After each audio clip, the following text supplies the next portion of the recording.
अलग अलग, इसीलिए वो अलग अलग रंग के दिखाई पड़ते हैं। ये सिंपल था।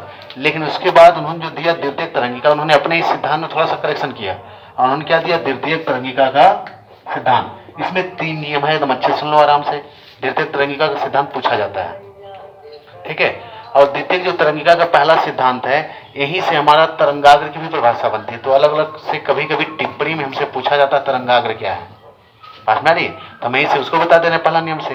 पहला नियम इनका ये था कि जब किसी स्रोत से क्या होती हैं तरंगे, प्रकाश तरंगे क्या होती हैं, उत्सर्जित होती हैं। जब किसी तरंग स्रोत से क्या होती है प्रकाश तरंगे उत्सर्जित होती हैं, तो माध्यम के चारों ओर के या माध्यम के सभी दिशाओं के कण क्या करने लगते हैं, कंपन करने लगते हैं।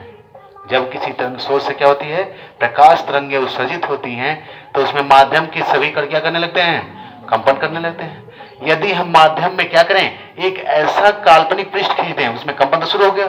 अब उसमें यदि हम माध्यम में एक ऐसा काल्पनिक पृष्ठ खींचें जिसमें स्थित सभी कण कंपन की किस कला में हो, समान कला में हो, कंपन की किस कला में हो, समान कला में हो, उसे हम क्या कहते हैं, तरंगाग्र कहते हैं। क्या कहते हैं उसे, तरंगाग्र कहते हैं। यही हमारा इनका नियम नंबर 1 है। अब अगर इसमें लिखना चाहो तो अपने से थोड़ा सा बढ़ा सकते हो, बढ़ा सकते हो कि अगर हमारा तरंगाग्र, हमने बताया 3 प्रकार का मुख्यतः हमारा तरंगाग्र होता है। पहला एक होता है बिंदु, बिंदु स्रोत के हिसाब से बनता है। तरंगाग्र किस हिसाब से बनता है, स्रोत के हिसाब से। अगर मान लो कोई बिंदु स्रोत है, एक बिंदु है, जैसे मान लो कोई बिंदु, मतलब बल्ब समझ लो ऐसे जल रहा है, फिर सूर्य है, जब वो जलेगा तो कंपन कहाँ होगा, सभी दिशाओं में होगा, होगा कि नहीं होगा। अगर हमने एक बिंदु ले लिया मान लो, तो जब कंपन उत्पन्न करेगा तो चारों तरफ ऐसे गेंद की तरह बनेगा, तो उसको हम लोग कौन सा तरंगाग्र कहते हैं, गोली तरंगाग्र। यानी अगर बिंदु स्रोत हमारा है तो उसमें क्या बनेगा हमारा तरंगाग्र, गोली बनेगा। क्या बनेगा, गोली। अगर वहीं पे मान लो हम ऐसे राड ले लें, बेलनाकार स्रोत, रेखीय समझ लो, एक रेखा मान लो हमने इससे ले लिया, रुको इससे भी बारीक ले लिया जाए, इसे मान लो हो गया, ये अगर हमारा है। अगर मान लिया हमारा तरंगाग्र, अगर हमारा जो स्रोत है प्रकाश स्रोत, अगर वो रेखीय हो गया, ऐसे रेखा में हो गया, तो अब एक कड़ी जब कंपन करेंगे तो ऐसे नहीं बनेगा, चारों तरफ बने, नहीं बनेगा। तो अब जो तरंगाग्र बनेगा वो कैसा बनेगा, वो हमारा बनेगा बेलनाकार। कैसा बनेगा, बेलनाकार तरंगाग्र बनता है। अगर मान लो हमने ले लिया एक ऐसा तरंगाग्र, जैसे एक एलईडी लाइट आती है, पूरा ऐसे दीवार में लग जाएगी, कि सामने वाला हिस्सा यही बस दिखेगा और सब अंदर चला जाएगा, इस सामने दिख रहा है, तो ये कौन सा है, ये स्रोत हमारा समतल है। कैसा स्रोत है, समतल है। तो ये जब उत्पन्न करेगा ना तो समतल ही उत्पन्न करेगा, ऐसे चारों तरफ बढ़ाता जाएगा सीधे समतल सामने, क्योंकि पूरा लाख हो जाएगा दीवार के अंदर। मेरी बात में आ रही है। तो हमारा जो तरंग स्रोत होता है, हमारा तरंगाग्र मुख्यतः गोली बनता है, बेलनाकार बनता है और समतल बनता है। ये निर्भर करता है हमारे स्रोत पे। किस निर्भर करता है, स्रोत पे। लेकिन अगर हमारा स्रोत बिंदु ही स्रोत है तो बिंदु स्रोत के आकार कैसा बनेगा, गोली। लेकिन अगर बहुत दूर हम चले जाएं, कहां चले जाएं, बहुत ही दूर चले जाएं, तो वही जो गोली तरंगाग्र है किसमें बदल जाएगा, समतल तरंगाग्र। जैसे सूर्य है, सूर्य गोली है, गोली की तरह, लेकिन क्या हमें गोली की तरह दिखाई देता है क्या, हमको एक चपटे एक सतह की तरह दिखता है। सूर्य जब देखोगे ऐसे दिखेगा कि वृत्त जैसा है, जब भी देखोगे इसमें ऐसे हमें दिखेगा, सूर्य ऐसे दिखता है, इस चपटे की तरह लगेगा, ऐसे चपटा है, सामने से ऐसे ट्यूबलाइट की तरह जल रहा है। कभी हमको गेंद की तरह दिखा क्या, नहीं, क्योंकि वो बहुत ही क्या है, दूर है। ठीक है, तो इसमें देखो ये जानकारी के लिए, लेकिन नियम नंबर 1 इनका लिखना तो बस इतना लिख सकते हो कि जब किसी प्रकार स्रोत से तरंगे उत्सर्जित होती हैं तो माध्यम के सभी कण या चारों दिशाओं के सभी दिशाओं के जो हमारे माध्यम के कण होते हैं क्या करने लगते हैं, कंपन करने लगते हैं। उसका तो इसमें लिखेंगे, उसमें लिखेंगे कि यदि हम माध्यम में एक ऐसा पृष्ठ खींचें जिसमें उपस्थित सभी कण कंपन की किस कला में हो, समान कला में हो, तो उसे हम लोग क्या कहते हैं, तरंगाग्र। ये इतना चाहो तो लिख के छोड़ सकते हो और बनाने की छात्र लिख सकते हो, क्योंकि सूर्य की बात स्पेशली करें तो लिख सकते हो कि यदि हमारा जो स्रोत हो क्या है, बिंदुवत हो, क्या स्रोत बिंदुवत हो, तो बहुत अधिक दूर जाने पे हमारा जो तरंगाग्र होता है वो गोली से किसमें बदल जाएगा, समतल में परिवर्तित हो जाता है। क्योंकि हम स्पेशली बात किसी करें, सूर्य की। हो गया। अब इस पर दूसरा, पहला नियम समझ में आ गया। दूसरा नियम इनका है, अब दूसरा नियम इनका ये कहता है कि जो हमारा तरंगाग्र बना है, क्या बना है, तरंगाग्र जो हमारा बना है, उस तरंगाग्र में जितने भी कण उपस्थित होंगे, तरंगाग्र किसको कहते हैं अभी हमने बता दिया। अगर हम माध्यम में कोई एक ऐसा पृष्ठ खींच दें जिसमें उपस्थित सभी कण क्या हो, कंपन की, तरंगाग्र कहते हैं। तो अगर दूसरा नियम का क्या है कि तरंगाग्र में उपस्थित सभी कण या प्रत्येक कण, तरंगाग्र में उपस्थित प्रत्येक कण खुद क्या करते हैं, स्वयं अब एक नए स्रोत की भांति कार्य करते हैं। नए स्रोत मतलब ऐसे काम करेंगे जैसे खुद स्रोत हो, ऐसे कार्य करते हैं। इनके नियम के हिसाब से देखो, ये नियम आज के समय अमान्य है, क्योंकि संभव नहीं है कि सूर्य अगर ऊर्जा दे रहा है तो उसके चारों तरफ जो कण हैं, ऊर्जा लेने वाले अगर तरंगाग्र बना दें तो जो कण है खुद नए स्रोत की भांति काम करते हैं। समझ में आ रही है? लेकिन इनका नियम है दूसरा। तो इनका नियम दूसरा क्या कहता है कि यदि कि तरंगाग्र में, दूसरा नियम हो जाएगा, तरंगाग्र में स्थित प्रत्येक कण किसका कार्य करते हैं? स्वयं एक नए तरंग स्रोत का कार्य करते हैं। और ये सभी दिशाओं में अभी यही वही काम करेंगे। ये भी चारों दिशाओं में क्या करते हैं? चारों दिशाओं में क्या करते हैं? ये भी तरंग को उत्सर्जित करते हैं। इन तरंगों को हम कौन सी तरंग कहते हैं? द्वितीय तरंग। क्या कहते हैं? इन्हें कहते हैं द्वितीय तरंगिकाएं, क्योंकि स्रोत ने जो उत्पन्न किया था वो प्राथमिक था। क्या था वो? प्राथमिक तरंग था वो। और ये जो तरंगाग्र जो बना रहे हैं उसमें जितने भी कण स्थित हैं, अब ये भी नए स्रोत का काम करेंगे, तो ये भी सभी दिशाओं में क्या उत्सर्जित करेंगे? तरंग उत्पन्न करते हैं। इन तरंगों को क्या कहते हैं? द्वितीय तरंगिकाएं कहते हैं। और ये तरंगे भी माध्यम में उसी चाल से चलती हैं जिस चाल से कौन चलता है? प्राथमिक तरंगे चलती हैं। दूसरा नियम हो गया। दूसरा नियम समझ में आ गया? दूसरा नियम क्या है कि तरंगांग में उपस्थित या तरंगांग में उपस्थित या तरंगांग में पाए जाने वाले प्रत्येक कण स्वयं किसकी भांति कार्य करते हैं? तरंग स्रोत की भांति कार्य करते हैं। जो क्या करते हैं? सभी दिशाओं में या चारों दिशाओं में क्या करते हैं? पुनः नई तरंग संचरित करते हैं। इन तरंगों को क्या कहते हैं? द्वितीय तरंगिका कहते हैं। ये द्वितीय तरंगिकाएं भी क्या होती है? प्राथमिक तरंग की तरह ही समान चाल से, उन्हीं की चाल से क्या होती है? माध्यम में चलती है। हो गया दोनों नियम क्लियर? इसके बाद तीसरा आते हैं। अब अगर द्वितीय तरंगिका जब उत्पन्न हो रही है, अगर किसी क्षण हमें द्वितीय तरंगिका की स्थिति ज्ञात करनी है, कैसे मिलेगा? तो इन्होंने कहा कि अगर कोई तरंगाग्र में हमारा कण कंपन कर रहा है तो अगर हम उसका अनुवालोक करें, क्या करें? उसका अनुवालोक करें। अनुवालोक का मतलब अगर कोई कण कंपन कर रहे हैं उनको स्पर्श करता हुआ एक वृत्त खींच दें। तो देखो अगर कोई कण कंपन कर रहा है स्रोत में,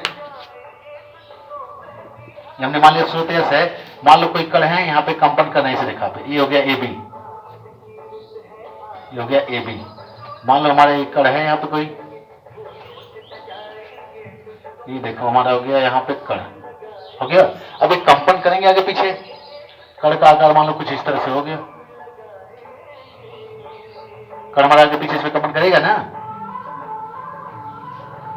एक चीज और जान जाओगे, इनके हिसाब से ये जो कंपन होता है अनुदैर्ध्य होता है। क्या होता है? अनुदैर्ध्य होता है। इसलिए आगे पीछे देखो इसमें कंपन कर रहा है, अनुदैर्ध्य में ही होता है। तो तरंग संचरण की दिशा के आगे पीछे कंपन करेंगे। अब हमारा कण हो गया, तो इनके हिसाब से दिशा नियम में कहता है कि अगर किसी क्षण कंपन करने वालों, अगर किसी क्षण में तरंग जो हमारा तरंगाग्र बन रहा है, अगर इनका हम क्या करें? अनुवालोक करें। क्या करें? इनका अनुवालोक। अनुवालोक का मतलब होता है इनसे स्पर्श करते हुए रेखा खींचे।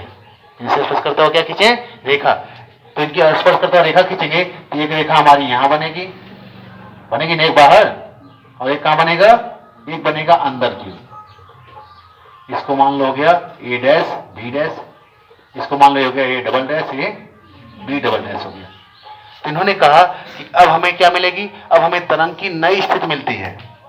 लेकिन ध्यान रहे अनुवालोक में इन्होंने, हम अंदर वाला देखो डाट डाट कर रहे हैं, बाहर वाला पूरा खींच रहे हैं, क्योंकि हाइगेंस ने अंदर वाले अनुवालोक को नजरअंदाज किया। इनके हिसाब से इसका अनुवालोक इन्होंने नहीं किया। अनुवालोक किसका लिया उन्होंने? बाहर वाले का। तरंग से स्रोत से बाहर की तरफ इन्होंने लिया। ठीक है, तो एक बार फिर से सुन लो। यदि किसी क्षण तरंगाग्र में उपस्थित कणों का या उनके कणों के कंपनों की दिशा का क्या किया जाए? अनुवालोक किया जाए, अर्थात उन्हें स्पर्श करता हुआ क्या किया जाए? उनको स्पर्श करता हुआ एक स्पर्शी खींचा जाए, या एक ऐसे स्पर्शी खींचा जाए जो उनको स्पर्श करे, या सीधे अनुवालोक ही लिख दो, अनुवालोक किया जाए। तो अब ये जो है नए तरंगाग्र की स्थिति को प्रदर्शित करेगा, यानी यहां से अब नया तरंगाग्र बनेगा। बात में आ गई? ये जो कण जब द्वितीय तरंगा उत्पन्न करेंगे तो नया तरंग यहाँ अनुवालोक के बाद से मिलेगा हमें।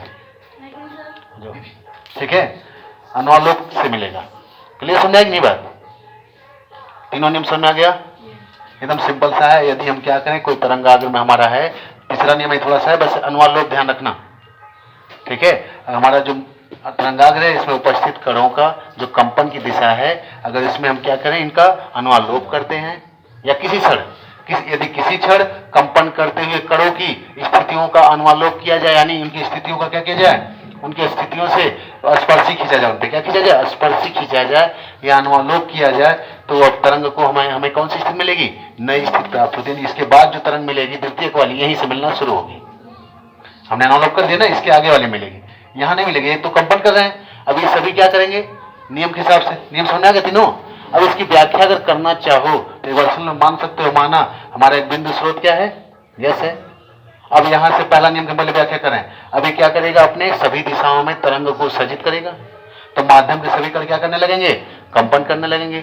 अब पहला नियम हो गया ना, नहीं पहला भी इसमें और बढ़ना है। माना किसी क्षण एक ए बी हमने खींचा, ए बी में उपस्थित जितने भी कण हैं हमारे 1 2 3 4 और 5, यह क्या करें, समान कला में कंपन करें। किस कला में, समान कला में कंपन कर रहे हैं, तो ये हमारा ए बी क्या हो गया, एक तरंगाग्र हो गया। ए बी क्या हो गया, तरंगाग्र हो गया। एकदम नियम पहली व्याख्या हो गई।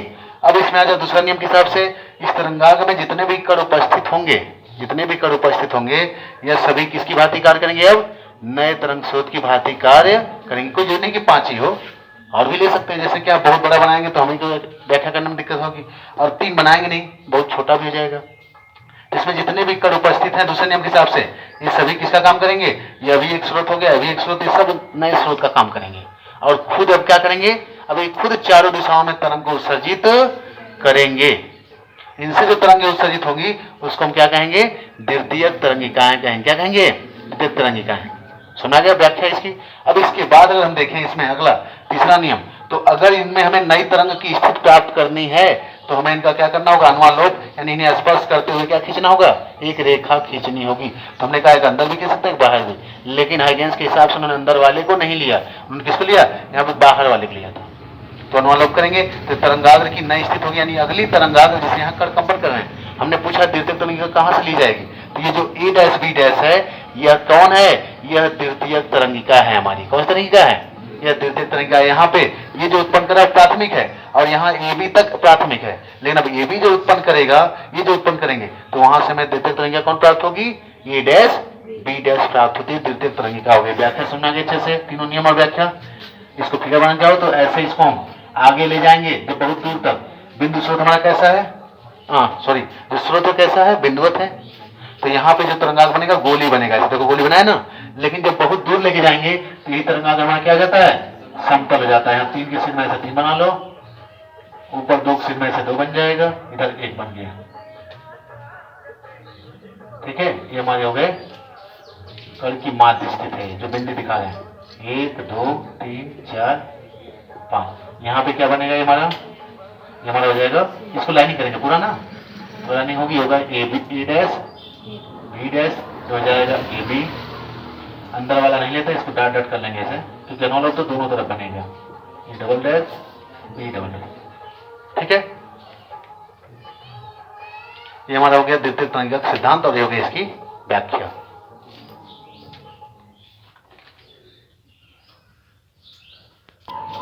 जो तीनों नियम जो हमने बताया है, जस्ट उसी पे हम फिर से, ठीक है, हम उसी पे तीनों का प्रयोग करके यहाँ पे परावर्तन की व्याख्या करेंगे। परावर्तन किस पे होता है, परावर्तक तल पे। तो हमने मान लिया कि यहाँ पे हमारा कोई परावर्तक तल हो गया, यक्ष यक्ष डैश हमने मान लिया, सिंपल सा, ध्यान देखना, तो आसान सा है। हमने मान लिया परावर्तक तल क्या हो गया, यक्ष यक्ष डैश हो गया। यहाँ से अनंत से कोई प्रकाश स्रोत से आएगा, जो हम बोल रहे हैं वही भाषा है। अब उसको जरूरत जैसे पड़े तुम अपने हिसाब से लिख सकते हो, छोटा बड़ा करके जैसे भी जरूरत हो। तो हमने मान लिया हमारा कोई परावर्तक तल क्या है, यक्ष यक्ष डैश है, जिसपे अनंत प्रकाश स्रोत से कहीं से क्या रही, प्रकाश तरंग आ रही है, अनंत प्रकाश स्रोत से। अब सूर्य हमारे क्या बहुत दूर है, ठीक है, तो यहाँ अनंत प्रकाश स्रोत से मान लिया कोई प्रकाश हमारा आ रहा है। जब प्रकाश यहाँ से आएगा, तो प्रकाश जब अनंत से आता, तो हमने क्या बताया, अनंत से जब आएगा, तो अनंत से जब आते हैं प्रकाश, तो ये हो जाते हैं समतल। क्या जाता है, ये हमारा समतल आएगा, यहाँ समतल आ गया। देखो, मान लो अनंत से प्रकाश आ रहा है, ये सीधे आएगा, सीधे मतलब समतल में आ रहा है। देखो तुम बराबर समांतर आ रहे हैं, नहीं आ रहे। हाइगेंस का भी यही सिद्धांत था ना, हमने क्या बताया, जब दूर हमारा है तो यहां से जब आएगा तो समतल आएगा। थोड़ा समतल नहीं दिख रहा है, क्योंकि समतल के लिए नजर समतल होनी चाहिए, ऐसा समतल दिख नहीं रहा हमको। ठीक है, अब देखो समतल लगभग हो गया ना, तो हमने यहां मान लिया परावर्तक तल यक्ष यक्ष डैश है। अनंत से प्रकाशिक, अनंत से कोई प्रकाश तरंग आ रही है, तो कैसे आएगी, समतल में आएगी। यहाँ पे अंतिम जो हमें मिलेगा, अंतिम किरण आपतित जो मिलेगी, वो होगी यहीं पे। देखो ये बिंदु हमने मान लिया, यहाँ पे पहली किरण जो पड़ रही है, ये हमारा हो गया ए, ये बिंदु पे पड़ रही है, ये बिंदु पड़ रही है, जो अविलंब से कितना कोण बनाता है, मान लिया आई कोण बनाता है। कितना बनाता है, आई कोण बनाता है। क्या बनाता है, आई कोण बनाता है। अब यहाँ पे, यहाँ से हम ए से दूसरी किरण पे क्या डाल दिया हमने, यहाँ पे लंब डाल दिया। क्या डाल दिया इस पे, लंब। ठीक है, इसमें हमने क्या कर दिया, लंब डाल दिया। इसको हमने मान लिया बी, इसको हमने क्या मान लिया, बी। अब इस तल पे देखो, जैसे यहां से किरण गिरेगी, ए यहां से तुरंत परावर्तित होगी नहीं होगी, अगली किरण यहां आएगी ए से आगे, ये भी परावर्तित होगी नहीं होगी। तो यहां सबसे अंतिम में बिना परावर्तित हुए किरण कौन है, यही हमारी ए बी है कि नहीं है। ये भी यही एक अंतिम किरण है जो अभी परावर्तित नहीं, क्योंकि जैसे ए से आगे बढ़ेंगे ये ए वाला यहां परावर्तित हो जाएगा। जैसे ए से आगे बढ़ेंगे, जैसे हम ए से आगे बढ़ेंगे ए वाला क्या हो जाएगा, परावर्तित हो जाएगा। और इसके आगे जैसे जैसे बढ़ते जाएंगे, बीच वाली जितनी किरणें हमने नहीं खींची है ये भी इस पे गिरती जाएंगी, परावर्तित होती जाएंगी, गिरती जाएंगी, परावर्तित होती जाएंगी। पास में आ रही कि नहीं आ रही। तो यहाँ पे ये हमारा जो ए बी है यही हमारा क्या है, यह है आपतित तरंगाग्र है। कौन है, ये आपतित तरंगाग्र हो गया। इस सतह के लिए यक्ष डैश के लिए आपतित तरंगाग्र कौन है, ए बी हो गया। क्योंकि इससे पहले लेंगे तो सतह पे स्पर्श ही नहीं हुआ है, क्योंकि उसके बाद भी बन जाए। मान लो यहाँ ले लिया हमने तो यहाँ पे भी तो बनेगा, इधर भी तो बनेगा, लेकिन ए बी से आगे नहीं बना सकते, क्योंकि यहाँ जैसे आगे बढ़ोगे ये परावर्तित होना शुरू हो जाएगा। तो परावर्तित होना शुरू हो गया तो आपतित कौन, आपतित मतलब आने वाला। तो ये हमारा आपतित तरंगाग्र है। और कैसा है, समतल है, आपतित समतल तरंगाग्र है ये। ठीक है, फिर से देख लो, हमने मान लिया एक्स एक्स डैश हमारा क्या है, कोई परावर्तक तल है, ऐसे चाहो बना सकते हो। परावर्तक तल है हमारा, जिस पर अनंत प्रकाश स्रोत से कोई समतल तरंगाग्र आ रहा है, क्योंकि जब अनंत से आएगा तो हमने पहले बता दिया दूर जाने क्या होता है, समतल तरंगाग्र है। ठीक है, इसकी सतह पर आपतित होने वाला जो समतल तरंगाग्र ए बी है, इसमें बिंदु ये क्या है, पहला बिंदु है जिसपे प्रकाश हमारा पड़ रहा है। माना यहाँ पे आने वाली जो आपतित किरण, इसको कौन सी किरण कहते हो, आपतित वही आपतित तरंगाग्र, ये आपतित किरण। माना यह जो है ये बिंदु ए पर तल के लंबवत से कितना कोण बना रहा है, आई कोण बना रहा है। ठीक है, तो अब जैसे जैसे हम ए से आगे बढ़ते जाएंगे, जैसे हम ए से आगे बढ़ते जाएंगे, यहाँ जो मध्य में जो किरणें हैं वह सतह पे पड़ती जाएंगी और परावर्तित होती जाएंगी। सबसे पहले परावर्तित कौन होगा, जैसे इसे आगे बढ़ोगे ये वाला हो जाएगा, ये सबसे पहले ये परावर्तित होगा। सबसे पहले कौन परावर्तित होगा, ये परावर्तित हो जाएगा। ठीक है, बस नहीं, सबसे पहले ये परावर्तित होगा। अब यहाँ से जरा सा आगे मान लो हम बढ़े, हम यहाँ गए, अब यहाँ जो किरण ये वाली आएगी ये यहाँ से परावर्तित हो जाएगी, अगली जो आएगी वो यहाँ से हो जाएगी। ऐसे ऐसे लिखोगे कि ए से जैसे से आगे बढ़ते जाते हैं, इसमें समतल तरंगाग्र जो हमारा ए बी है, इसकी आगे की किरणें इस पे पड़ती जाएंगी सतह पे और परावर्तित होती जाएंगी। ठीक है, परावर्तित होती जाएंगी। अब यहाँ पे ये परावर्तित किरण निकली, इधर से ऐसे निकलते निकलते अंतिम किरण कौन सी हमारी आएगी, अंतिम माना बी वाली पड़ेगी। और ये मान लिया किस पे पड़ रही है, बी डैश पे। किस पे पड़ रही है, बी डैश पे। मान लो अगर हम यहीं पे आ जाएं, अब जब किरण चलने लगेगी तो ये हमारा माध्यम क्या है, एक ही माध्यम है, यहाँ पे माध्यम पूरा एक ही है ना। इस माध्यम में हमने मान लिया इसकी चाल वेग तरंग का क्या हो गया, v हो गया। क्योंकि माध्यम नहीं बदलता तो वेग भी नहीं बदलता, या क्योंकि चूंकि परावर्तन हो रहा है तो हमारी किरणें उसी माध्यम में लौट रही जिस माध्यम से आई थी, उसी में फैल रही हैं। इसका मतलब वेग में कोई परिवर्तन नहीं होगा, वेग वही रहेगा। ठीक है, तो हमारी जो अंतिम किरण आएगी समतल तरंगाग्र, क्योंकि चूंकि हम आपतित समतल तरंगाग्र बना चुके हैं, अब हमारा लक्ष्य क्या है, परावर्तित तरंगाग्र बनाना। क्या बनाना, परावर्तित तरंगाग्र। तो जब परावर्तित तरंगाग्र बनाएंगे तो जो तरंग आई है सभी का परावर्तन हो जाना चाहिए। तो यहाँ पे अंतिम कौन है, यहाँ पे ए बी में अंतिम किरण जो बी पे आती है वो कहां पड़ रही है, बी डैश पे। तो अंतिम परावर्तन यही बी डैश पे होगा। अब यहाँ पे हम इसके बाद हम बना सकते हैं परावर्तित तरंगाग्र बना सकते हैं, क्योंकि इसके पहले अगर बनाएंगे तो सभी का परावर्तन अभी नहीं हुआ है। आपतित पर समतल तरंगाग्र समझ में आया, आपतित मतलब आने वाला, और समतल तरंगाग्र मतलब हमने बताया यही जो प्रकाश आ रही है हाइगेंस के हिसाब से तरंगाग्र की से ही सिद्धांत चलेगा, सब तरंगाग्र के हिसाब से। और जब अनंत पे तो कैसा बनेगा, समतल। तो यहाँ अंतिम जो हमारा किरण है बिंदु बी से ये कहाँ आता है, बी डैश पे। माना बी डैश में आने में कितना समय ले लिया, टी समय। कितना समय ले लिया, टी समय ले लिया। तो बताओ अगर यहाँ से आने में इसने टी समय लिया तो इसका मतलब हमारा जो बी डैश है वो बराबर क्या हो जाएगा, दूरी बराबर क्या होता है, चाल गुणे समय होता है। ठीक है, हमने मान लिया इस माध्यम में जो हमारा प्रकाश तरंग आ रही है तरंगिका जो आ रही है उसकी चाल क्या है, v है। अगर उसकी चाल v है तो हमें यहाँ पे परावर्तित तरंगाग्र बनाने के लिए हमें पता होना चाहिए कि यहाँ पे ये पे गिरने वाली किरण परावर्तित हो जाएगी इसके आगे वाली, जैसे ए से आगे बढ़ते जाएंगे, ठीक है, जैसे हम ए से आगे बढ़ते जाएंगे तो यहाँ पे आगे बढ़ने पर, ठीक है, सभी किरणें बारी बारी से सतह पे पड़ेंगी और इनका परावर्तन होता रहेगा, ये फैलती रहेंगी पहले ही माध्यम में, ठीक है। अंतिम जो किरण हमारी है इसमें बी पे समतल तरंगाग्र का सबसे अंतिम जो किरण होगी, तरंगिका होगी बी, वह बी डैश पे जब पड़ेगी तो यही अंतिम परावर्तन होगा, क्योंकि इतना ही तो है हमारी तरंगिका। अंतिम परावर्तन किसका होगा, बी का।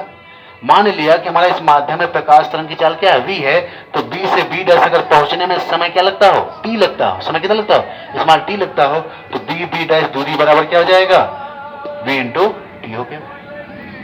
हो गया कि नहीं हो गया, क्लियर एकदम। अब यहाँ पे चूंकि जितने समय में हमारा b से b डैश तक पहुंचा है उतने में, तो जिस समय यहाँ पे है, ये यहाँ पे है ये वाला, तो उस समय जैसे से आगे बढ़ रहा है तो ये भी तो आगे बढ़ेगा परावर्तित किरण। तो जब b हमारी तरंगिका जो b डैश तक पहुंचेगी उस समय ये वाली जो परावर्तित तरंगिका है कहां पहुंच जाएगी, परावर्तित जो किरण होगी यह पहुंचेगी कहां तक, ये पता करने के लिए हमको यहाँ b से b डैश कितनी दूरी है, bt दूरी है, तो इस bt दूरी को हम लोग चाप लेते हैं और यहाँ a से उतनी दूरी को काट देंगे, हम काट देंगे इसको, क्योंकि ये किरण देखना ध्यान से, ये जो b है ये यहां से जब आगे बढ़ेगा ना तो यहाँ ये वाला परावर्तित हो जाएगा। देखो दोनों एक साथ चल रहे हैं ऐसे, यहां तक दोनों साथ थे, अब यहां से ये जब आगे बढ़ेगा तो ये परावर्तित हो जाएगा, यहाँ पे ये दोनों ऐसे आगे बढ़ना शुरू हो जाएंगे। जब यहाँ पहुंचेगा तो यहाँ पहुंच जाएगा, क्योंकि दोनों की चाल क्या है, बराबर है, दोनों चाल क्या है, बराबर है। तो टी सम जितना दूरी है गया उतना दूरी हमारा कौन जाएगा, यहाँ ए भी आगे बढ़ेगा। मान लिया ए जो मिल रहा है यहाँ पे, हम यहाँ आई कोड पे बनाएंगे, यहाँ पे आर कोड, ये अपवर्तन कोड है हमारा, कौन सा कोड है, ये आर होता है। यहाँ हमने मान लिया परावर्तन कोड, और यहाँ हमने मान लिया ये ए डैश हो गया, क्या हो गया, ए डैश। और जब ए डैश हो गया तो यहाँ से हम क्या करेंगे, बी से इस पे स्पर्शी खींचेंगे, इस बी से क्या करेंगे, स्पर्शी खींचेंगे, और स्पर्शी हमेशा कितना कोण होता है, 90 अंश, ठीक है। हमने क्या किया, ए से जो परावर्तित किरण है उसको हमने बी डैश बराबर कितना दूरी है, बीटी दूरी, इसके बराबर चाप लेकर हमने ए को क्या कर दिया, काट दिया। जहां मिला बिंदु क्या होगा हमारा, ए डैश। इस ए डैश पे हमने बी से क्या कर दिया, इस पे स्पर्शी डाल दिया। स्पर्शी जानते हो, कोई भी वृत्त ऐसे, देखो चाप का मतलब वृत्त ही हुआ ना, वृत्त का छोटा सा भाग हो गया ऐसे है, अगर इस पे स्पर्शी डालोगे तो ये हो गया लंब हमारा, हो गया। ये अभी दूरी कितनी होगी, ए डैश, यही ना ए डैश है, ये दूरी कितनी हो जाएगी, ये अभी हो जाएगी बीटी, क्योंकि हमने इसको इसके बराबर लिया है, हमने लिया इसको बी डैश के बराबर, ठीक है। ये बात फिर से देख लो, यहीं तक मुख्य है, और यही अंतिम हमारी क्या होगी, यहाँ पे सभी किरणों का परावर्तन हो चुका है, सभी बिंदुओं का जो हमारे कंपन कर रहे हैं समान कला में, अब यहाँ सभी का परावर्तन हो चुका है, किस पे, ए डैश बी डैश पे। तो अतः ए डैश बी डैश हमारा क्या कहलाएगा, ये कहलाता है परावर्तित, ए डैश बी डैश ये कहलाएगा परावर्तित तरंगाग्र, परावर्तित तरंगाग्र, या वही परावर्तित समतल तरंगाग्र कह सकते हो, क्योंकि समतल तो सभी हैं, ठीक है। एक बार इसको इस फिर से देख लो, बस इधर तक व्याख्या है, इसके बाद कुछ नहीं, जो व्याख्या मैं बता रहा हूँ इसको अपने हिसाब से स्टार्ट भी कर सकते हो, जैसे नंबर रहेगा पूछेगा उसके हिसाब से। फिर से देख लो, हमें परावर्तन की व्याख्या करनी, हमने मान लिया एक्स डैश क्या है, हमारे परावर्तक तल है, जिसपे अनंत प्रकाश स्रोत से प्रकाश तरंगे आ रही हैं, और अंतिम इस पे जो आपतित होने वाली जो तरंग स्रोत है हमारी आपतित समतल तरंगाग्र जो है वो क्या हो गया हमारा, ये भी है, ठीक है। तो अब जैसे जैसे किरणें आगे, हाँ यहाँ भी लिख दोगे, माना ये बिंदु पे पड़ने वाली जो किरणें आने वाली किरणें हैं ये अविलंब से कितना बना रही हैं, आई कोण, कितना बना रही हैं, आई कोण बना रही हैं। तो अगर ये आई होगा तो ये आई जब होगा तो ये भी आई बनेगा, ठीक है। उसको हम बाद में देख लेंगे, हमारा आई होगा। इसके बाद अब देख लो यहाँ पे जैसे जैसे अभी समतल तरंगाग्र हमारा आगे बढ़ेगा, ए बी से क्या होगा, जैसे जैसे आगे बढ़ता है इसमें सबसे पहले परावर्तन कहां से होता है, ए बिंदु से, ए बिंदु से परावर्तित हो जाएगी, परावर्तित की सबसे पहले इसमें यही मिलेगी, ठीक है। अब उसके बाद जैसे जैसे हम आगे बढ़ेंगे ए से बी डैश की ओर बढ़ेंगे, ए से कहां बढ़ेंगे, बी डैश की ओर बढ़ेंगे। माना बी जो हमारी किरण है बी वाला जो हमारा किरण है कहाँ जाके टकराएगा, ये हमारा बी डैश पे। तो जैसे जैसे हम ए यहाँ पे ए से बी डैश की ओर बढ़ेंगे, बढ़ते जाने पर, या फिर इसको मान लो ए डैश मान लो, इसको ए डैश मान लो, बी डैश, चलो ठीक, कुछ भी डैश सिंबल है ना। जैसे जैसे ए से बी डैश की ओर हम बढ़ते जाते हैं, वैसे जैसे समतल तरंगाग्र की तरंगे क्या होंगी, आके यहाँ टकराती जाएंगी सतह पर, और टकराने के पश्चात यहाँ जो कण होंगे वह द्वितीयक स्रोत और फिर से एक नए स्रोत का कार्य करेंगे, और जो क्या उत्सर्जित करेंगे, द्वितीयक तरंगिका। और द्वितीयक तरंगिका जब उत्सर्जित करेंगे तो चूंकि प्रकाश को इधर जाने के लिए मार्ग है नहीं, तो कहाँ उत्सर्जित करेंगे, जब उत्सर्जित करेंगे तो मार्ग इधर बना, तो ये किरणें बाहर निकल के फैलने लगेंगे, यानी उनका क्या हो रहा है, परावर्तन हो रहा है। अगर यही द्वितीयक जो कण है हमारे, अगर ये जो नए तरंग स्रोत का काम करें और प्रकाश जब उत्पन्न करें, अगर इसको आगे जाने का मार्ग मिल जाए तो ये अगले माध्यम में प्रवेश कर जाएंगे, लेकिन यहाँ मिलेगा नहीं, क्योंकि कौन सा तल है, परावर्तक तल, आगे जाने नहीं देता है।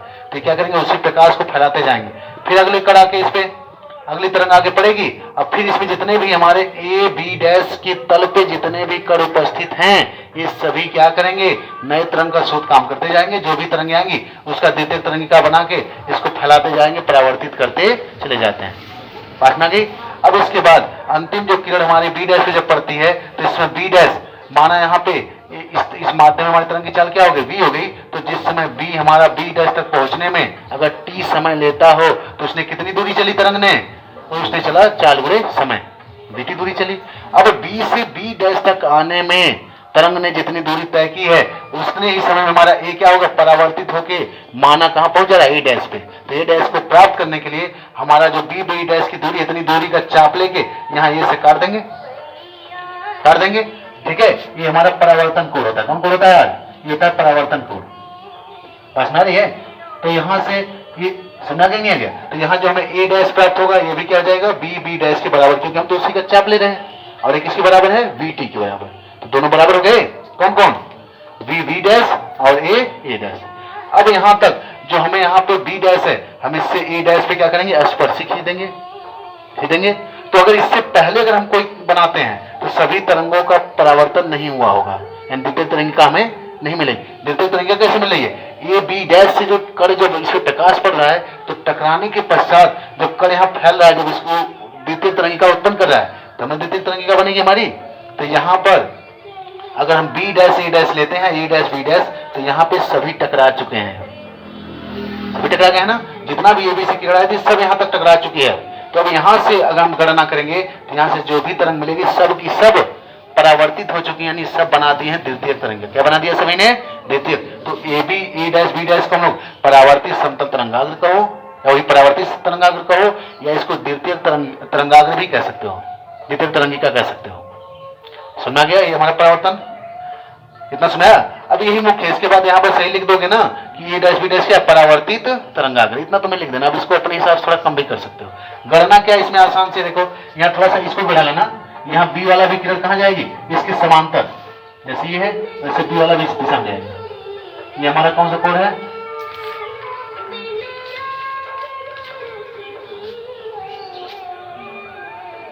इसी को हम कहते हैं परावर्तन कोण। इसको क्या कहते हैं, माना बिंदु बी पर पड़ने वाली जो किरण है वो परावर्तित होकर अविलंब से कितना कोण बनाती है, आर, यही ना। इसको क्या कहते हैं हम लोग, परावर्तन कोण। और ये जो अविलंब से कोण बनाएगी वही कोण ये भी बनेगा, आर, ठीक है। ज्यामिति रीजन है, ज्यामिति में अपने आप बन जाएगा जब बनाओगे तो। ये कोण समझ में आ गया। ये आपतन कोण हमने कैसे दिया, बिंदु ए पे जो आने वाली किरण है अविलंब से माना कितना कोण बना रही है, आई।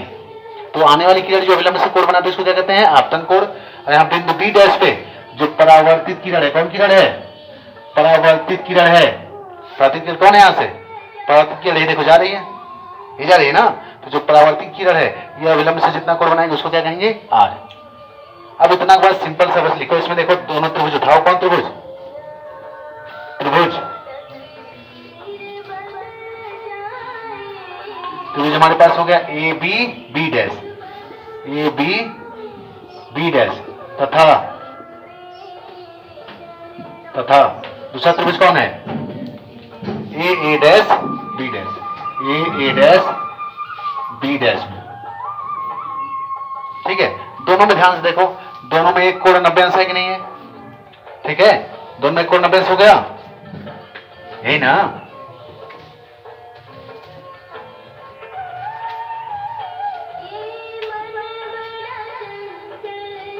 देख लो, दोनों की एक भुजा भी बराबर है, कौन, ए डैश बी डैश, है ना। और इसमें हाँ दो भुजाएं बराबर हो गई। देखो ध्यान से, इसमें हमारा अभी हमने देखा, इसमें ये जो हमारा बी बी डैश है यह किसके बराबर है, ए डैश के, में ए डैश बराबर क्या हो गया, बी बी डैश, है कि नहीं। देख लो, ए डैश और बी बी डैश, वही तो हमने चापलेट बनाया था, बराबर है कि नहीं है, दोनों किसके बराबर हैं, बी टी के, चाल गुणे समय के। इसके बाद देखो यहाँ पे एक और भुजा बराबर है, कौन, दोनों त्रिभुज में ए डैश बी डैश है, देखो ए डैश, हाँ ए बी डैश ना, ए बी डैश बराबर ए बी डैश, क्या लिख देंगे, उभयनिष्ठ है भुजा है, उभयनिष्ठ भुजा है ना। अब क्या बचा, दो भुजाएं, एक कोण बराबर हो गया, देखो दोनों में एक कोण समकोण है, तो हमारा कोण A B B dash, A B B dash बराबर ये कोण A dash B, A dash B बराबर क्या है, 90। अब दो भुजाएं बराबर हो गई, एक कोण, भुजा भुजा कोण, दोनों त्रिभुज क्या हो गए, सर्वांग सम हो गए। तो यहाँ पे हमारा क्या हो जाएगा, त्रिभुज ए बी बी डैश तथा त्रिभुज ए डैश बी डैश क्या हो गए, सर्वांग सम हो गए, सर्वांग सम, सर्वांग सम त्रिभुज है, ठीक है, सर्वांग सम त्रिभुज हो गए। तो अब बताओ, अपने आप सभी सर्वांग सम में जानते ही हो, तीनों भुजाएं बराबर, तीनों आपस में कोण बराबर होते हैं, तो यहाँ आई बराबर ये वाला कोण, तो अतः हमारा हो जाएगा कोण, हमें किसको दिखाना है, ये है आई और ये क्या है आर, इन्हीं दोनों दिखाना है, ठीक है, पास में आ रही है। तो देख लो, इसमें जो बराबर भुजाएं होती हैं उनके सामने कोण क्या होते हैं, बराबर। यहाँ बी बी डैश के सामने का कोण कौन है, बी बी डैश, इसके सामने का कोण है हमारा ए, जो बी बी डैश इसके सामने कोण यही है आई, क्या है आई, तो हो जाएगा हमारा यहाँ पे कोण आई बराबर क्या हो जाएगा, और इसके सामने ये बी बी डैश किसके बराबर है, ये है ए डैश, इसके सामने का कोण कौन हो गया आर, ये दोनों आपस में क्या हो गए, बराबर, यानी आपतन कोण बराबर क्या हो गया, परावर्तन कोण हो गया, परावर्तन कोण, आपतन कोण बराबर परावर्तन कोण, यही है बस। इसके बाद एक जो परावर्तन का नियम है, दो ही नियम है, आपतन कोण बराबर परावर्तन कोण, ये लिखो दोगे नीचे यहाँ पे, यही द्वितीय नियम है। उसके बाद नीचे लिख दोगे पहला नियम क्या है, इसमें आप आपतित, यहाँ देखो आपतित किरण लिखते हो, यहाँ तरंगाग्र लिखोगे, आपतित तरंगाग्र कौन है, ए बी है, ठीक है, आपतित तरंगाग्र कौन है, ए बी हो गया हमारा ये, और ये परावर्तित तरंगाग्र हो गया। इन पे जो अभिलंब है वह तीनों देखो एक ही तल में है, नहीं एक ही तल का हमने ब्लैक बोर्ड पे तो बनाया है, ब्लैक बोर्ड एक तल है ना, इस तल पे हमने देखो आपतित भी बना दिया, परावर्तित भी बना दिया, और इसके साथ साथ अविलंब भी इसी पे बनाया है। अगर ये समतल में नहीं आ पाता तो हम कैसे बनाते हैं इसको, यानी तीनों कहाँ स्थित होते हैं, एक ही तल में स्थित होते हैं, आपतित तरंगाग्र, परावर्तित तरंगाग्र और आपतन बिंदु जो है इस पे अविलंब, तीनों कहाँ पाए जाते हैं, अविलंब समझ लो, यही जो अविलंब हमने खींचा है, यह तीनों कहाँ स्थित होते हैं, एक ही तल में स्थित होते हैं। ये किसका नियम हो गया, परावर्तन का पहला नियम, ये सत्यापन हो गया, इसका मुख्य चीजें यही थी। अगर कुछ भाषा में इसमें अंतर नहीं है, बनाना चाहो तो बना सकते हो, दोनों में इसको एक ही इस्तेमाल करोगे, चाहो तो यहाँ इस्तेमाल कर सकते हो, साइन आई बराबर क्या हो जाएगा, बी बी डैश बटे क्या हो जाएगा, ये हो गया लंब, और बटे यहाँ 90 के सामने का, ये 90 इसके सामने हो जाएगा और ए बी डैश नहीं है, और साइन आर बराबर क्या हो जाएगा, साइन आर बराबर निकालेंगे तो साइन आर बराबर इसके सामने लंब हो जाएगा ए डैश, और बटे आधार क्या हो जाएगा इसका ए बी डैश। ये तो और छोटा है, जैसे चाहे उसे कर सकते हो, दोनों बटा करोगे साइन आई बटे साइन आर, यहाँ पे देख लो ए बी से ए बी डैश कट जाएगा, D B dash A B B T के बराबर है, और ए बी किसके बराबर है, बी टी के, ये दोनों भी कट जाएंगे, यहाँ आ जाएगा एक, यानी साइन आई बराबर साइन आर, यानी आई बराबर क्या हो गया आर। इसका भी इस्तेमाल कर सकते हैं, दोनों ठीक है।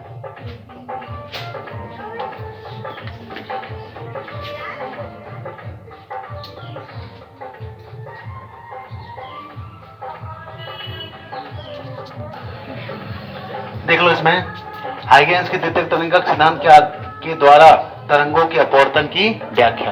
अपवर्तन और परावर्तन में जरा सा अंतर है, सभी जानते हो। जैसे यहां हमने मान लिया कि हमारा कोई तल हो गया यक्स और यक्स डैश हमने मान लिया फिर से, लेकिन ये कौन सा तल मानेंगे इस बार? इसको अपवर्तक तल मानेंगे। क्या मानेंगे इसको? इसको हम मानेंगे अपवर्तक तल। यहाँ जो यक्स यक्स डैश है ये कौन सा तल हो गया? ये है अपवर्तक तल।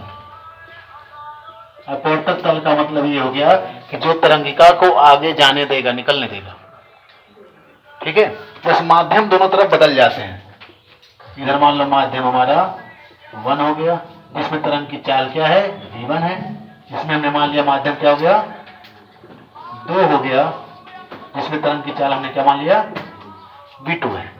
क्योंकि माध्यम के जब कण बदल जाते हैं, क्योंकि हमने बताया आखिर तरंगिका सिद्धांत के हिसाब से तरंग उत्पन्न कौन करता है? माध्यम के जो कण होते हैं, तरंगिका बताया हमने ना, तरंगाग्र, जो माध्यम के कण जो समान कला में कंपन कर रहे हैं वही तो उत्सर्जित करते हैं द्वितीयक तरंगिका का। अगर कण समान निकले, अब मान लो इसमें आ रहा है, इसमें सभी कण एक समान है, सब द्वितीयक तरंगिका एक जैसी उत्पन्न करेंगे, एक ही चाल से बनाएंगे। लेकिन जब यहाँ जैसे माध्यम बदलेगा, एक्स एक्स डैश पे हम जैसे आएंगे लाइन पे, यहाँ से शुरू हो जाएगा दूसरे माध्यम के कण। अब वो जब तरंगाग्र बनाएंगे तो समान कला में भी कंपन करेंगे, लेकिन अब जो नई तरंगे उत्सर्जित करेंगे उसमें उनकी चाल बदल जाएगी, क्योंकि ये कण अलग हैं और ये कण अलग हैं, तभी तो माध्यम अलग हुआ। अब हवा से हम जा रहे हैं कांच में, हवा के कण अलग हैं, कांच के कण अलग हैं। ठीक है, तो यहाँ सबसे पहले यही शुरू करेंगे, मान लेंगे हम लोग, माना यक्स यक्स डैश क्या है? एक अपवर्तक तल है या अपवर्तक पृष्ठ हो गया। अपवर्तक तल या अपवर्तक पृष्ठ कुछ भी लिख सकते हैं। इस पे कोई किरण अनंत से आ रही है,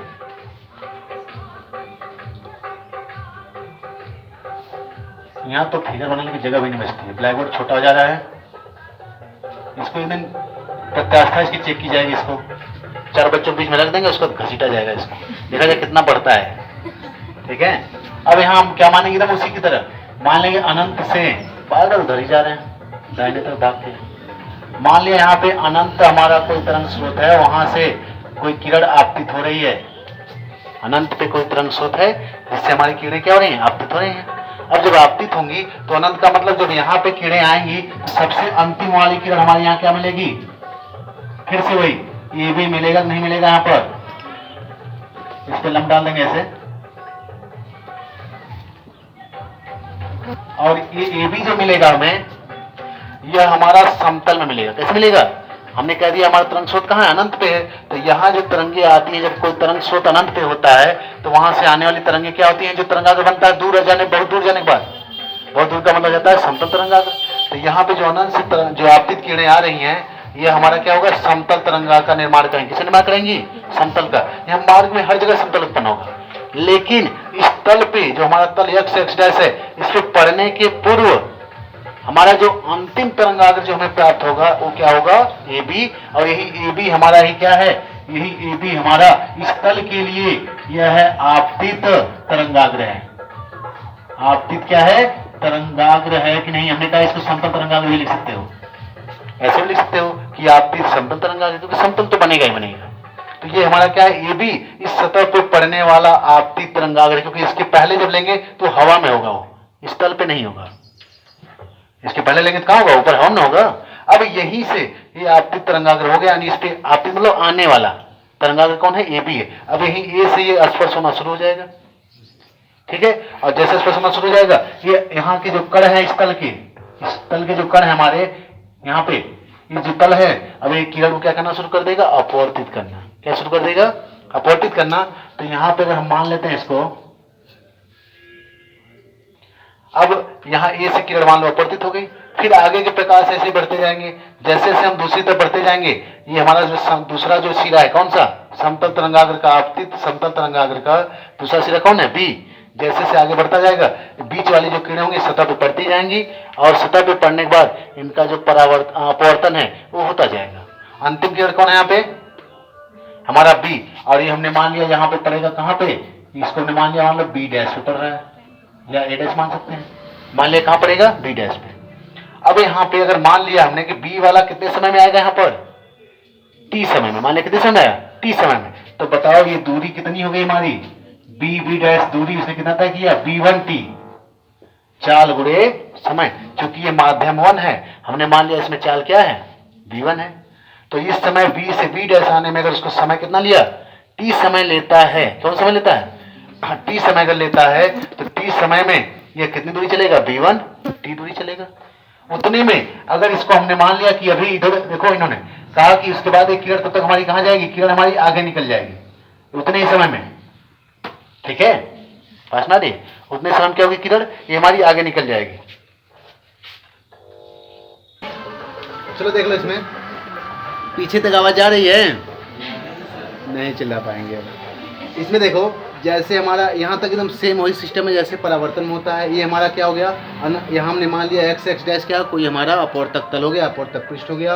अनंत स्रोत से कोई प्रकाशीय किरण आ रही है, ठीक है, अनंत स्रोत से जो प्रकाशीय किरण आ रही है यहाँ पे आने के बाद ये क्या बनाएगी, आपती तरंगाग्र यहाँ मिलेगा हमें कौन, ए बी, क्योंकि इसके पहले तो हवा में होगा। तल पे आने वाला सबसे जो यहाँ पे पहली किरण होगी ये यही होगी ए बी, यही होगी हमारी ए बी सबसे पहली है, क्योंकि इसके पहले लोगे तो हवा में है, इसके बाद लेंगे तो हमारा अपवर्तन शुरू हो जाएगा। तो जब ए बी पे आगे गिरता है तो सबसे पहले किरण यहाँ से क्या हो जाएगी, ये हो जाएगी हमारी अपवर्तित, अपने मार्ग से क्या हो जाती है, विचलित हो जाएगी। अपने मार्ग से विचलित होगी ना, तो जब अपने मार्ग से विचलित हो गई, हमने यहाँ पे अभिलंब बना दिया, ये मान लो यही कोण हमारा क्या हो गया, ये हमारा आर हो जाएगा, है कि नहीं है। अब जैसे जैसे हम ए से आगे बढ़ेंगे इस तल पर अपवर्तक पृष्ठ पे, जैसे से ए से आगे बढ़ेंगे आने वाली किरणें क्या होंगी, इसके तल पे पड़ती जाएंगी और पड़ने के पश्चात द्वितीयक तरंगिका का उत्सर्जन करती जाएंगी। और इसमें आगे जाने के लिए मार्ग है, अतः द्वितीयक तरंगिका क्या होगी, दूसरे माध्यम में प्रवेश करेगी और दूसरे माध्यम में प्रवेश करने का कण भिन्न है, अतः इसका वेग अलग होता है। मान लिया इसका वेग क्या है, v1 v2 हो गया, इसको किसका हम लोग v1 मानेंगे। अब उसके बाद जैसे से आगे बढ़ते जाएंगे कण इस पे पड़ते जाएंगे और इस पृष्ठ पे, और सबसे अंतिम कण हमारा जो किरण है तरंगिका है वो बी वाला आके पड़ेगा, मान लिया किस पर, बी डैश पे। माना बी वाला जो बी डैश पे आने में कितना समय लेता है, टी समय, तो फिर इसके द्वारा चली गई दूरी बराबर क्या होता है, वेग गुणे समय v1 टी। अब यहाँ पे जब ये पड़ेगा तो यही जो हमारी किरण होगी ये हमारी अंतिम यहाँ पे बी डैश पे पड़ते ही पूरे ए बी का अब क्या हो गया, यहाँ बी डैश तक सबका अपवर्तन हो चुका है। जो हमारी आपती तरंगाग्र कौन थी, ये भी थी, इसका अपवर्तन यहाँ होते होते अंत में जैसे बी डैश पे आएंगे तो यही तो अंतिम बचा था।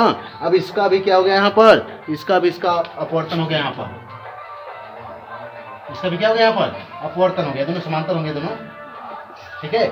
इसका भी यहाँ पे क्या हो गया, अपवर्तन हो गया। और ये कोण क्या होता है, अभिलंब से जो कोण बनाएगा, मान लिया कोण आर है तो कोण आर को क्या कहते हैं, अपवर्तन कोण कहते हैं। जो किरण आ रही है वो अभिलंब से जो कोण बनाती है उसको आपतन कोण कहते हैं। और जो अपवर्तित किरण है, यहाँ पे जो अपवर्तित हो रही है जो किरण, जो अपवर्तित तरंगाग्र है यहाँ पे, ये अपवर्तित तरंगाग्र हैं, यह जो बनाएंगे यहाँ पे कहाँ से, अभिलंब से, इसको क्या कहते हैं, अपवर्तन कोण कहते हैं। इसको मान लिया क्या है, आर है। अब देखो यहाँ से असल में हमारा यहाँ ए से होना तो शुरू हो गया, ये से यहाँ शुरू हो गया अपवर्तन, लेकिन अंतिम में अपवर्तन किसका हुआ है, यहाँ पर बी डैश पे हुआ। किस पे हुआ है, बी डैश पे, क्योंकि हमारे पास आने वाली तरंगाग्र कौन है, आपती तरंगाग्र ये बी है, और यहाँ पे अंतिम मिलेगा यहाँ पे बी डैश। तो हमें ये देखना पड़ेगा ये वाला बी डैश पे यहाँ अपवर्तित हो गया, तो जब तक यहाँ बी डैश पे आया है ये कहाँ तक पहुँचा है, ये यहाँ से यहाँ तक कितने समय में आया है, टी समय में। कितने समय में आया है, टी समय पे। अतः हम देखेंगे कि ए वाला टी समय में कितना दूर जा रहा है। तो ए वाला जो होगा, ए से अगर हमने मान लिया ए वाला हमारा ए डैश तक पहुंच गया टी समय में, कहाँ पहुंच गया ए वाला ए डैश पे मान लिया टी समय में पहुंच गया, तो जो ए डैश बराबर होगा, ए डैश बराबर क्या होगा, यह दूरी है ना, दूरी बराबर क्या होता है, चाल गुणे समय। तो उसी टी समय में यह तरंग चलेगी, यानी यहाँ वाली तरंग किस वेग से चलेगी, यह v2 वेग से चलेगी। किससे चलेगी, यह चलेगी v2 वेग से। समझ में आएगी नहीं बात। जब बी वाला टी समय में यहाँ तक आएगा तो वो आएगा v1 टी चाल से, वो v1 चाल से आ रहा है क्योंकि पहले माध्यम में है, तो इसके द्वारा चली गई दूरी क्या होगी, v1 टी होगी। और उतने ही समय में ए वाला अपवर्तित तो होकर ये टी समय में मान लिया कहाँ तक पहुँच गया, ए डैश तक। तो जो ए डैश दूरी होगी यह भी होगी चाल गुणे समय, लेकिन समय तो वही है, टी में ये पहुँचा है, टी में भी पहुँचेगा, लेकिन ये किस चाल से चलेगा, v2 से। समझ में आई। तो इसके द्वारा चली गई दूरी क्या होगी, v2t। तो हम क्या करेंगे, v2t के बराबर, किसके बराबर, v2t के बराबर दूरी लेकर ए से यहाँ पे चाप लगा देते हैं। क्या लगा देंगे, यहाँ पर चाप लगा देंगे, और यही बिंदु हमें क्या मिलेगा, यहाँ पर ये बिंदु हमें मिल जाएगा ए डैश। मान लिया क्या मिल गया हमारा, ए डैश, ठीक है। समझ में, ये दूरी हमारी कितनी हो जाएगी, इसको अगर चाहो मिटा भी सकते हैं यहाँ पे, क्योंकि यहाँ आर हमने लिख दिया पहले से। ये हमारी दूरी क्या हो जाएगी, v2t होगी। यह दूरी हमारी कितनी, ये है हमारी v1t दूरी, और ये दूरी कितनी होगी, v2t, ठीक है। दूरियां बराबर नहीं होगी क्योंकि इसमें चाल अलग होगी, इस माध्यम में इसमें चाल अलग होगी, पर समय बराबर है। तो यहाँ से हम फिर से बी डैश से क्या करेंगे, इस स्पर्शी पे क्या डालेंगे, लंब डालेंगे। क्या डालेंगे, इस पर लंब डाल देंगे, ठीक है। बी डैश से क्या करेंगे हम लोग, ए डैश पे क्या कर देंगे, इसको लंब डाल देंगे यहाँ पे, या इसको स्पर्शी खींचेंगे, सीधे लिखो स्पर्शी खींचेंगे, स्पर्शी अपने आप लंब हो जाती है। तो यहाँ पे जो चाप हमने लगाया है ए डैश पर, ए डैश पे जो हमें चाप मिला है उसको बी डैश से इस पे क्या खींच देंगे, स्पर्शी, स्पर्शी खींचते ही क्या हो गया, लंब। यहाँ तक समझा गया, यही मेन टॉपिक है। अब उसके बाद हमारी सारी गणना देख लो, यहाँ पे ये हमारा समकोण त्रिभुज ऊपर वाला भी है, नीचे वाला भी क्या है, समकोण त्रिभुज है कि नहीं है, ऊपर वाला भी समकोण और नीचे वाला भी समकोण त्रिभुज है। जो अपवर्तन की हम व्याख्या करते हैं, अपवर्तन में भी मुख्यतः वही दो ही नियम होते हैं, फिलहाल तीन भी कह सकते हो, लेकिन सबसे पहला उसमें नियम क्या होता है कि हमारा जो आपतित है यहाँ पे आपतित तरंगाग्र, और ये कौन सा होगा, देखो हाँ हमने बताना इसमें भूल गए, ए डैश बी डैश क्या होगा, यही सबसे पहला जो है तरंगाग्र है, जो सभी के सभी जो भी ए बी में तरंग वाले आए थे, जो तरंग आई थी वह यहाँ पे क्या हो चुकी है, सब की सब अपवर्तित हो गई। इससे पहले लोगे, इससे पहले लोगे, अगर इससे पहले लोगे तो सबका अपवर्तन नहीं हुआ रहता है। अगर इससे पहले लोगे, इससे पहले मान लो लीजिए बी डैश हमने ऊपर ले लिया, बी डैश ऊपर ले लिया, तो इसमें सबका अपवर्तन हुआ है, नहीं हुआ। यही सबसे पहली किरण होगी ए डैश बी डैश, जिसका क्या हुआ है, अपवर्तन हुआ है। तो ए डैश बी डैश को हम क्या कहते हैं, ए डैश बी डैश को कहते हैं अपवर्तित तरंगाग्र। क्या कहेंगे इसको, इसको कहेंगे अपवर्तित तरंगाग्र, समझ रहा है, इसको कहते हैं अपवर्तित तरंगाग्र, इसको कहेंगे, इसको हम कहेंगे अपवर्तित तरंगाग्र।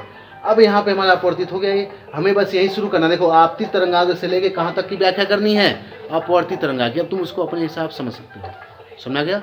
स्पीड से फिर से देख लो, ये मान लिया हमारा अपवर्तक तल, यही शुरू करेंगे। अपवर्तन के लिए अपवर्तक तल चाहिए, हमने माना एक्स डैश क्या है, अपवर्तक तल है, जिसपे अनंत प्रकाश स्रोत से क्या हो रही है, अनंत स्रोत से प्रकाश स्रोत से क्या आ रही है, कोई समतल तरंगाग्र हमारी आ रही है। हमने माना इस सतह पे पड़ने वाला सबसे पहला समतल तरंगाग्र कौन है, ए बी है। समतल तरंगाग्र कौन है, ए बी है, अतः ए बी हमारा क्या है, आपतित तरंगाग्र है। अब जैसे जैसे ए से हम आगे बढ़ते जाएंगे, यह किरणें क्या हो जाएंगी, अपवर्तित होती जाएंगी। माना पहले माध्यम में चाल क्या है, B1 चाल चल रहा है। अब यहाँ से जब किरणें अपवर्तित होने लगेंगी, तो अपवर्तित होने के बाद इस तल पे जितने भी कण पड़ेंगे अपवर्तक तल पे, यह क्या करेंगे, उस तरंगों को अवशोषित करने के बाद द्वितीयक तरंगिका का क्या करेंगे, उत्सर्जन करेंगे। और जब द्वितीयक तरंगिका का उत्सर्जन करेंगे, तो यहाँ से उत्सर्जित जो तरंगे हैं वह दूसरे माध्यम में प्रवेश कर रही हैं, अतः इनका चाल क्या हो जाएगी, परिवर्तित हो जाती है। मान लिया इनकी चाल क्या हो गई, V2 हो गई। अंतिम हमारी जो यहाँ पे सबसे ए बी तरंगाग्र में जो बी का जो तरंग होता है, जो कण होता है, इसका जो तरंग होगी वह बी डैश तक पहुँचने में सबसे अंतिम होता है। बी डैश तक माना हमने पहुँचा, तो यही कण हमारा क्या होगा, यही अंतिम तरंग होगी। कौन तरंग होगी, यही अंतिम अपवर्तित तरंग होती है, जो बी डैश पे हमें प्राप्त होती है। मान लिया बी से ये जो समतल तरंगाग्र ए बी है, यहाँ इसमें बी को बी डैश पहुँचने में कितना समय लग रहा है, टी समय लग रहा है। कितना समय, टी समय लग रहा है। तो इसके द्वारा चली गई दूरी क्या होगी, बी डैश बराबर B1 टी हो जाएगी। क्या हो जाएगी, B1 टी।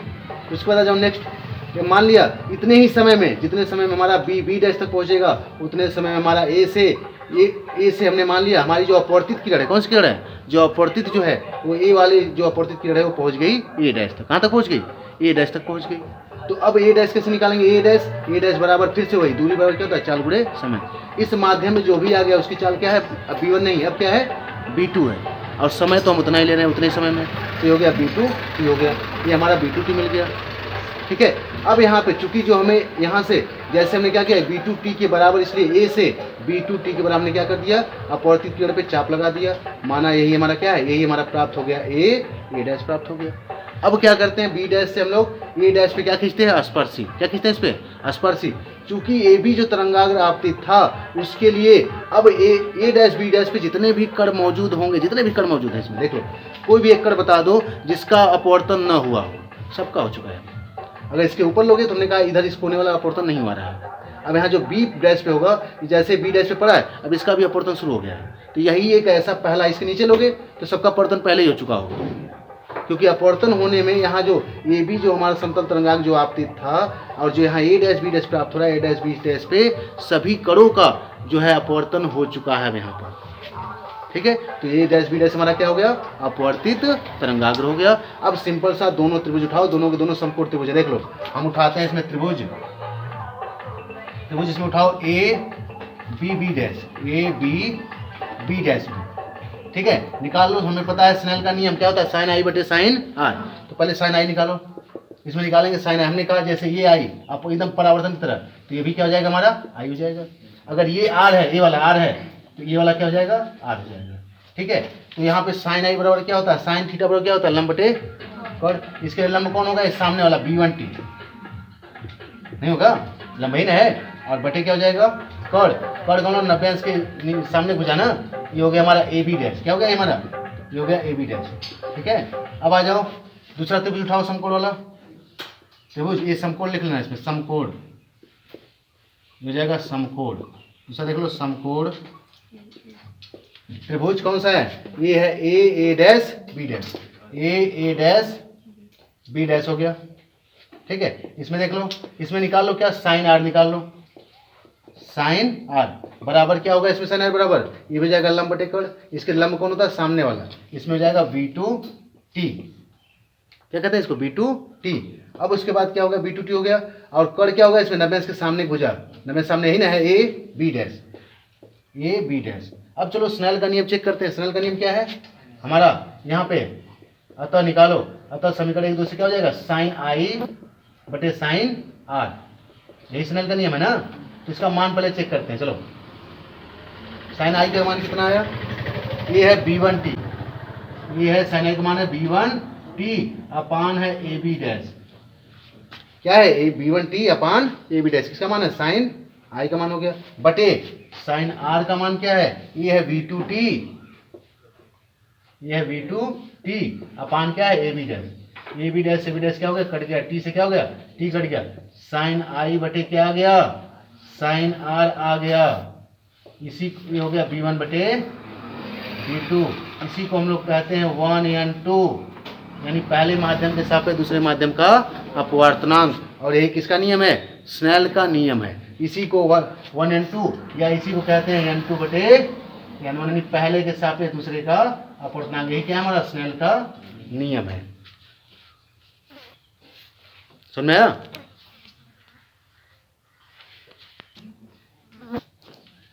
अगर हमारा परावर्तन हो रहा है तो परावर्तन में क्या होता है, परावर्तन में सेम एक ही माध्यम में एक ही चाल है, एक ही चाल है। तो जितने समय में ये वाला जाएगा, यहाँ से यहाँ तक पहुँचेगा, उतने में ये भी उतने ही दूर जाएगा। इन दोनों बी टी दोनों मिलते हैं, तो कट के वहाँ एक आ गया। यहाँ पे क्या है, जब तक हमारा ये अब ये अपवर्तित नहीं हुआ, ये वाला ये अपवर्तित नहीं हुआ, और ये पे क्या हो चुका है, अपवर्तन हो गया। तो ये से जब अपवर्तन हो जाएगा तो इसकी दिशा भी बदल गई, दिशा बदल गई, इसकी दिशा हमने बदल के लिए हमने मान लिया है कि आर कोण बनाएगा। क्या बनाएगा, आर बनाएगा, अलग कोण माना है, इसीलिए ये ना कोई पहले से बराबर हो गया। तो यहाँ से जब किरण यहाँ चलेगी तो ये किस चाल चलेगी, हमने मान लिया b2 चाल चलेगी। ठीक है, अगर ये b से b डैश तक t समय में पहुँचता है तो यहाँ a भी तो t समय में कुछ दूरी आएगा। तो अगर ये b से b डैश तक t समय में पहुँचता है तो इसके द्वारा चलेगी दूरी बराबर क्या होता है, वेग गुणे समय। चूंकि ये पहले माध्यम है तो ये b1t दूरी चलेगा। ठीक है, तो हैगेन्स के हिसाब से ये जो हमारी है, यहाँ से जो द्वितीयक तरंगिका उत्पन्न हो रही है, यह तरंगिका हमारी यह चलेगी t समय में v2t, क्योंकि इन्होंने मान लिया कि क्या है, दूसरे माध्यम में वेग हमारा v2 है। तो अब हमें जो है यहाँ b1t जिस हिसाब से आया है उसी हिसाब से हमें b2t का चाप लेना होगा, आर्क लेना होगा, जो भी आ जाएगा, जो भी इसमें वेग होगा, इसमें जिसमें इस माध्यम में जो भी इसका वेग होगा, उस वेग हिसाब से यहाँ a से b2 चाप लगाएंगे। अब अगर इसमें चाल घट रही है तो चाप हमें छोटा मिलेगा, चाल अगर बढ़ रही है तो बड़ा चाप मिलेगा। समझ में आ रही है। लेकिन इतना तो क्लियर है कि अगर मान लो इसकी चाल अगर बढ़ रही है तो इसका जब चाप बड़ा मिलेगा तो वहां से जब भी हम स्पर्शिक खींचेंगे तो लंब ही बनेगा, यानी यह किरण अपने आप ऐसे होने लगेगी। तो ठीक है, जैसे मान लो अगर ये चाप ज़्यादा आ गया, अगर लंबा हमें चाप ऐसे लगाना, मान लो बड़ा सा ऐसे चाप लगाना है, ऐसे अगर ऐसे चाप लगाना है तो यहाँ से 90 अंश आने के लिए देखो, 90 अंश जब भी आएगा ऐसे आएगा 90 अंश, तो यह किरण हमारी इधर दबने लगेगी। तो देखो अपने आप इनके हिसाब से। तो यहाँ सिंपली ऐसे समझो कि अगर हमारा इसमें माध्यम 2 में चाल क्या होगी हमारी v2 है, तो जब तक हमारा b यहाँ पे, क्योंकि सबसे अंतिम में अपवर्तित होने वाली किरण कौन होगी, ये b वाला होगा। b वाली जो तरंग आएगी यही सबसे अंतिम में अपवर्तित होगी। तो यहाँ जब ये पहुँचती है b डैश पे, यानी जैसे इसका अपवर्तन होगा उस समय सबका अपवर्तन अब हो चुका है। जब b डैश पे आएगा तो यहीं से अपवर्तित शुरू होगी, और अब जो है b डैश पे आते समय सबका अपवर्तन हमारा हो चुका है। तो अब जो अपवर्तित तरंगाग्र हमें प्राप्त होगा यही b डैश से प्राप्त होगा। तो हमें ये देखना पड़ेगा कि ये वाला कहाँ गया है, ये वाला कहाँ गया है। तो ये वाला जो है टी समय में यहाँ से यहाँ तक आया है, तो टी समय ये भी चला है, दोनों टी समय चले हैं, लेकिन ये चल के आया है b1 वेग से, ये चल के आया है b2 वेग से। तो b2 वेग से जब यहाँ जाएगा तो हम b2t का चाप लगाएंगे। ठीक है, तो इसका मतलब b2t चाल से हमारा यहाँ आ गया। ना जी, B2 टी चाल से यहाँ पे आ गया, तो जब B2 टी चाल से आ गया, इसको जैसे हम चाप लगाएंगे तो उसके बाद B से क्या करेंगे, यहाँ पर इस पर स्पर्शी खींच देंगे, और स्पर्शी हमेशा क्या होता है, लंब बनता है। अब लंब बनने के लिए समझ लो, यहाँ जो अगली किरण, मैं फिगर बिगाड़ रहा हूँ तो नोट कर चुके हो, इसमें और भी किरणें होंगी, लेकिन जैसे से आती जाएंगी, ये देखो इसी में ऐसे बनती जाएंगी, देखो ऐसे ऐसे अपवर्तित होते जाएंगे, यहाँ पड़ता जाएगा पृष्ठ, वही बता रहे हैं क्रम से, देखो अपवर्तित होता जाएगा, नहीं होता जा रहा है, ऐसे सभी आएंगे, और ऐसे उसी कोण पे समांतर देखो अपवर्तित होती चली जाती है। तो यहाँ अंत में कौन हुआ है, बी डैश वर्ग नहीं अंत में, तो यही हमारा क्या है, आप ए डैश बी डैश अपवर्तित तरंगाग्र, क्योंकि इससे पहले लेंगे तो पूरे ए बी का अपवर्तन अभी नहीं हुआ होगा, इसके बाद लेंगे तो सबका अपवर्तन पहले ही हो चुका होगा। तो अपवर्तित होने के पश्चात यहाँ जो तरंग हमारे पृष्ठ एक्स एक्स डैश पे जो ए से लेकर बी डैश तक हैं, यह जब इस तरंग को अवशोषित करेंगे प्राथमिक वाले को, प्राइमरी जो हमारी तरंग है, इसको जब अवशोषित करेंगे प्राथमिक तरंग को, तो ये उत्सर्जित करेंगे द्वितीयक तरंगी का, लेकिन द्वितीयक जब जैसे से उत्पन्न करते जाएंगे, यहाँ से देखो अपवर्तन इनका शुरू हो गया, अपवर्तन शुरू हो गया, लेकिन सभी ने द्वितीयक नहीं उत्पन्न किया, ये सबसे अंतिम वाला ये है, और ये आगे कहाँ उत्सर्जित करेगा, बी डैश पे द्वितीयक तरंगिका। तो अब यहाँ हमें मिलेगी ए डैश बी डैश, यहाँ पे द्वितीयक तरंगिका है, पूरी तरह क्या है, पूरी तरह सबकी द्वितीयक तरंगिका है। हालांकि ये वाले के यहीं द्वितीयक बन चुका है, लेकिन इसका नहीं बना होगा, जैसे से आगे बढ़ते जाओगे सब द्वितीयक बनाते जाएंगे, और अंत में ए डैश बी डैश पे हमें क्या प्राप्त हो गया, पूर्णतया द्वितीयक तरंगिका किसकी प्राप्त हो गई, ए बी की, ए बी आपतित वाले की पूरी तरह अपवर्तित द्वितीयक तरंगिका हमें प्राप्त हो गई, इसी को कहते हैं अपवर्तित तरंगाग्र। समझा गया। अब इसके पहले कर लेंगे तो सबका अपवर्तन नहीं हुआ होगा, ठीक है। अब बाकी तो इस पर गणना बिल्कुल आसान है एकदम, दोनों समकोण त्रिभुज का इस्तेमाल करो, यहाँ साइन आई लगा लो, यहाँ पे साइन आर लगा लो, और कुछ इसमें और कुछ चलो देख लो प्रकाशीय पथ क्या होता है, सिंपल सा एक लाइन में एकदम देख लो। जो प्रकाशीय पथ होता है, प्रकाश मतलब प्रकाश का पथ, अगर मान लेते हैं कोई हमारा माध्यम है, माध्यम हमारा है यन अपवर्तनांक, यन अपवर्तनांक का कोई माध्यम है, यन अपवर्तनांक का के माध्यम में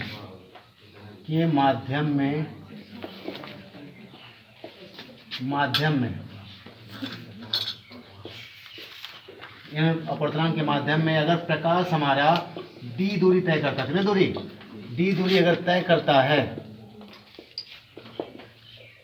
ठीक है, तो मान लिया अगर हमारा टी समय में, अगर मान लो कुछ समय लिया, तो जितने समय में वह किसी माध्यम में डी दूरी चल रहा है, किसी माध्यम में जितने समय में वो डी दूरी चल रहा है, उतने ही समय में वह निर्वात में जितना दूरी चलता है उसी को कहते हैं प्रकाशीय पथ। असल में मान लो जैसे हमारा जल में आ गया, जल में हमने देखा 5 सेकंड में इतना दूर गया, तो वो प्रकाश का असल में पथ नहीं है। प्रकाश का पथ क्या है कि अगर 5 सेकंड में जितना भी दूर चला जल में, उस समय नहीं, मतलब उसी 5 सेकंड में वो कितना दूर हवा में जितना निर्वात में जितना दूर चलेगा, उसी को हम लोग कहते हैं प्रकाशीय पथ कहते हैं, ठीक है। और उसको निकालते कैसे हैं, इसको हम निकालते हैं प्रकाशीय पथ जो होता है हमारा, प्रकाशीय पथ बराबर होता है यन डी। अगर यन अपवर्तनांक वाले में डी दूरी चल रहा है तो उसकी जो प्रकाशीय पथ होगा हो जाएगा यन डी का इस्तेमाल किया जाता है, समझ गया। यानी अगर किसी माध्यम का अपवर्तनांक दिया गया है और उसमें प्रकाश की दूरी दी गई है, तो हम उसका गुणा करेंगे तो हमें मिलेगा प्रकाशीय पथ। यह ये बताता है कि उतने ही समय में वह निर्वात में कितना दूर चलेगा। समझ में आ गया कि नहीं आ गया?